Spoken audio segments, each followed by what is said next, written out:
Thank you very much, Dale Ford. Good morning to all, and let me apologize for being a few minutes late.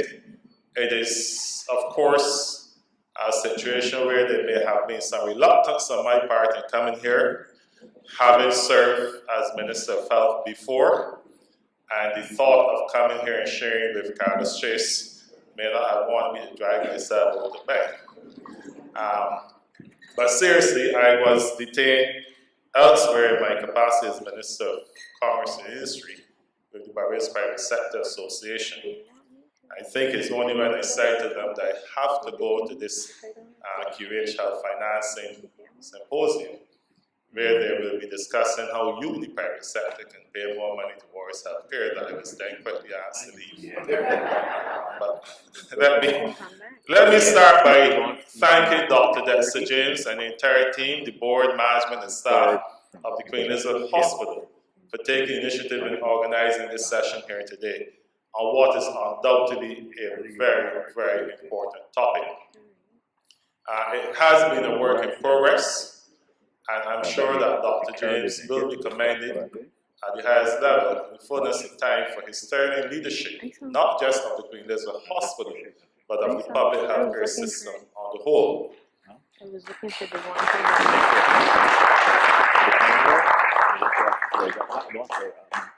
Whilst this initiative is being driven by the QEH, let me say that it is a matter that engages the Ministry of Health. Of course, Minister John Boyce is off at PAHO meetings today and for the next week.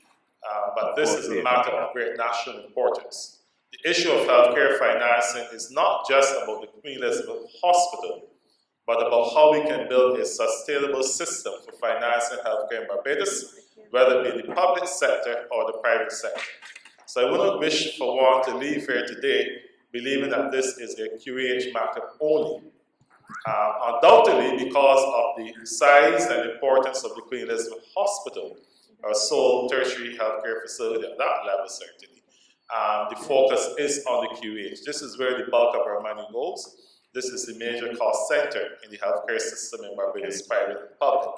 And therefore, while the focus is on this, let us disabuse our minds of any view that the rest of the public healthcare system must not be weighed into any debate about national sustainable financing program for the health system on the whole. I also wish at the onset to say that whatever discussions we have today, let us always remember that Barbados has one of the best healthcare systems in the Western world. I know we oftentimes criticize ourselves, we are very hard on ourselves, but if there's anywhere in the Western world, including the US of A, that I would wish to be ill, will be right here in Barbados. The truth of the matter is that over the years, we have built up systems that pretty much function well. We have a highly trained cadre of clinicians, doctors, nurses, support staff. We have all the specialties that we pretty much need around here. We also have universal access. There are some parts of the world, including the United States of America, where there is not universal access. You know, the simple truth of the matter for all of you, and I look around this room and I see every one of you I see at the airport occasionally going from AA to Miami or JetBlue to New York. The reality about it is that, God forbid, if you ever took sick, fell ill, while in that country or other parts of the world, the tremendous costs you have to face. And sometimes it's only when you go outside the Barbados that you really appreciate what a good healthcare system we have here. I've lived in the US of A for a couple of years and some other parts of the world, and knock on wood, it wasn't ill. But the truth of the matter is that you could have wiped out all of your savings, or you could have been forced to go underground. And that's why I commend what Obama is doing in the US of A. But let me say here that what they're trying to do up there, we have been doing here for many, many years. And I often hear Barbadians talk about going overseas for proper health care. I trust the doctors in Barbados. The only reason I'm not coming to you, Carlos, is that you're a gynecologist. I don't know my friend Carlos. But seriously, when you look around in terms of the training and the skills, I am very satisfied with the skills we have here to take care of any one of us. Now, the challenge, of course, often lies in having access to the equipment that they need, access to supplies. And that is where, and access to the kind of facilities for the doctors and nurses and others to do what they have to do. And that is where the issue of financing becomes important. The challenge that I would have faced as Minister of Health and predecessors and the current minister is the fact that there is never enough money, enough cash being provided to provide all of the services that our people demand here and now for the healthcare system. And that is what, of course, Dr. James is talking about. Now, the few minutes left allocated to me, I wish to touch on what I consider to be a few of the major issues that we have to grapple with or face frontally as we address the issue of sustainable financing for public health care in Barbados.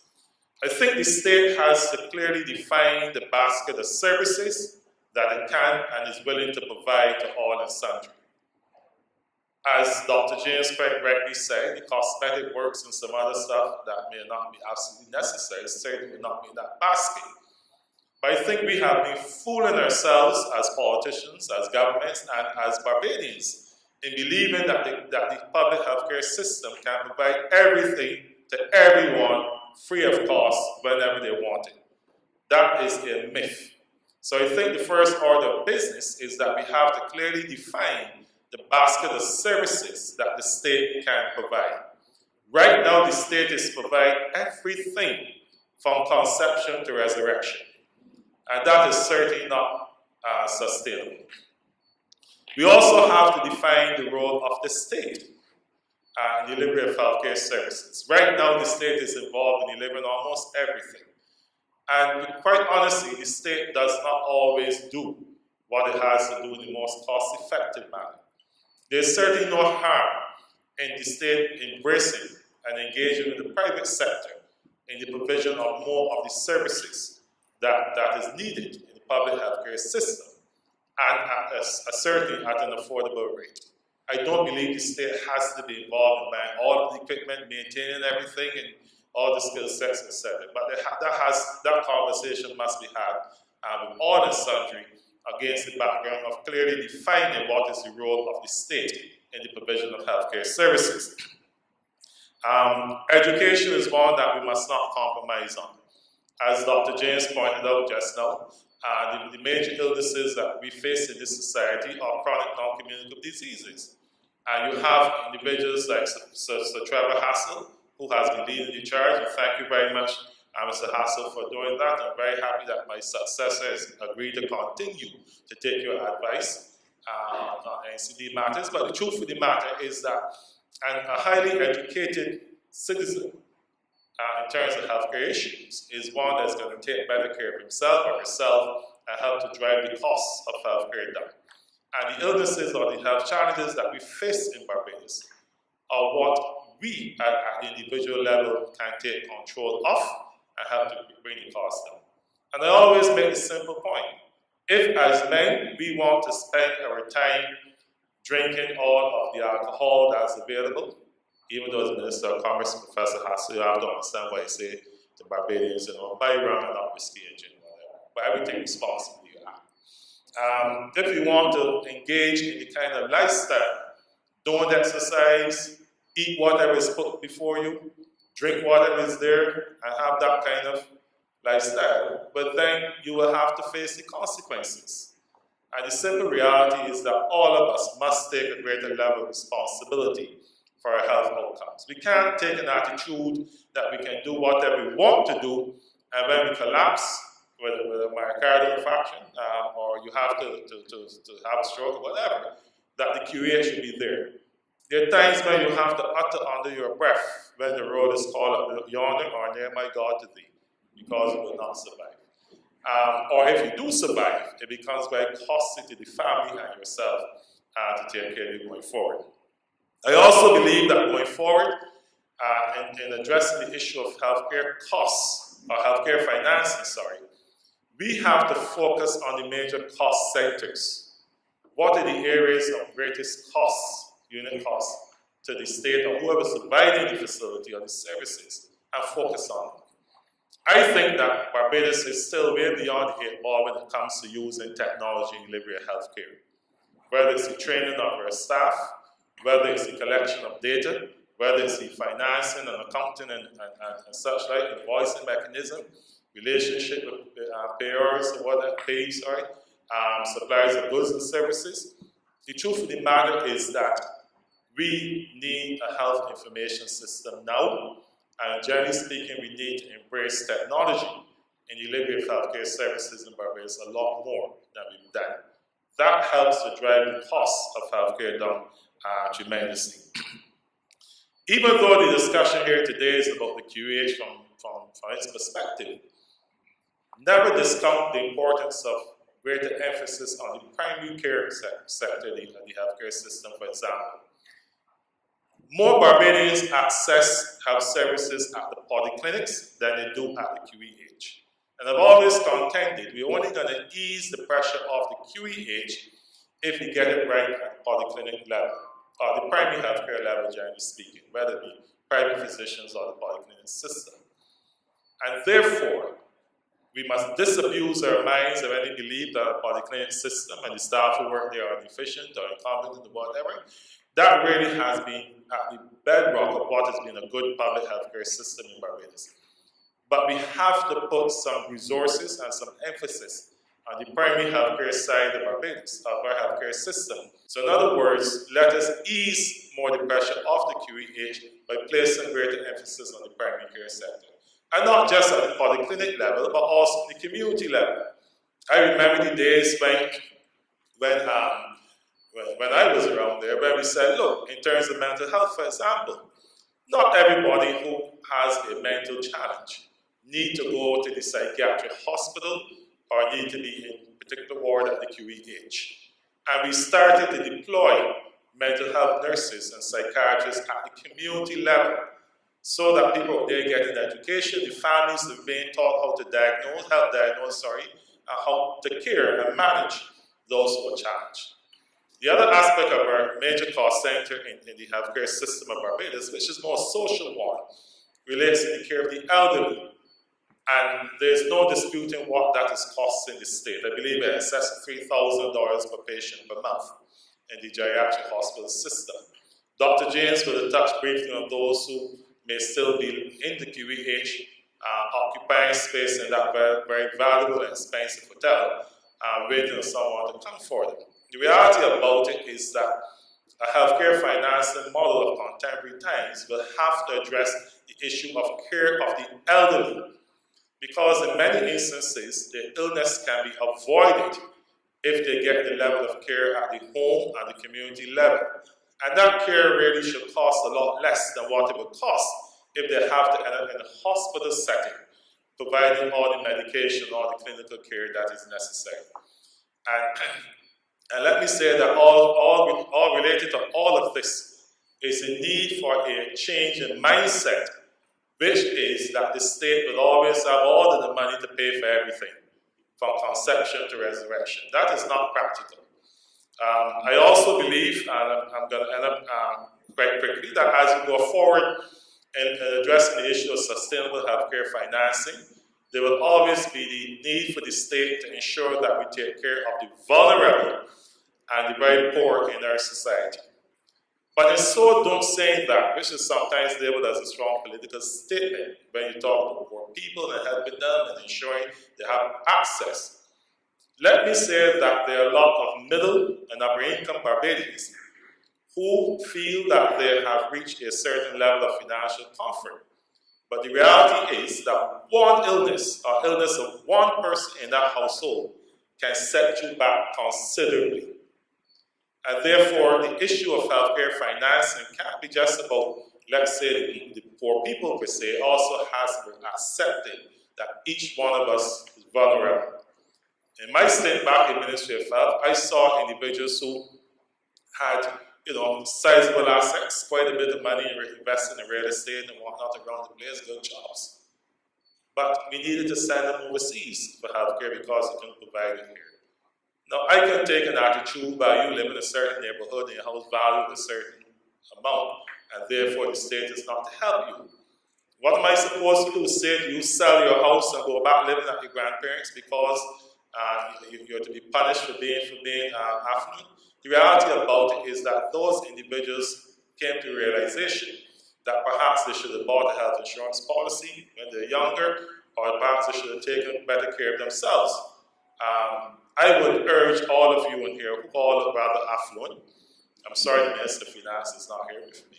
But I would encourage all of you to do your part in taking care of yourself. But the state also has to realize that taking care of individuals who need to be taken care of are not just those at the bottom of the socioeconomic ladder, but each one of us could be ill at some point in time.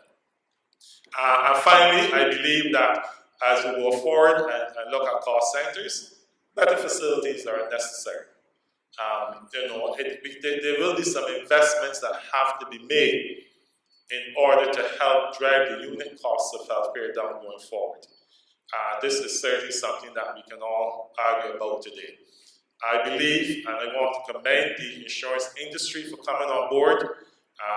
I am of the view that health insurance as an industry, the overall insurance industry, is not necessarily a very profitable venture, but it's certainly one that I would like to see more of. Perhaps as it's expanded, Mr. Clark, you will find that you can start to make some decent profit going forward. But I think that we have to get the insurance companies more involved in the delivery of healthcare, the financing of it. We also have, and let me make this point quickly, to embrace philanthropy.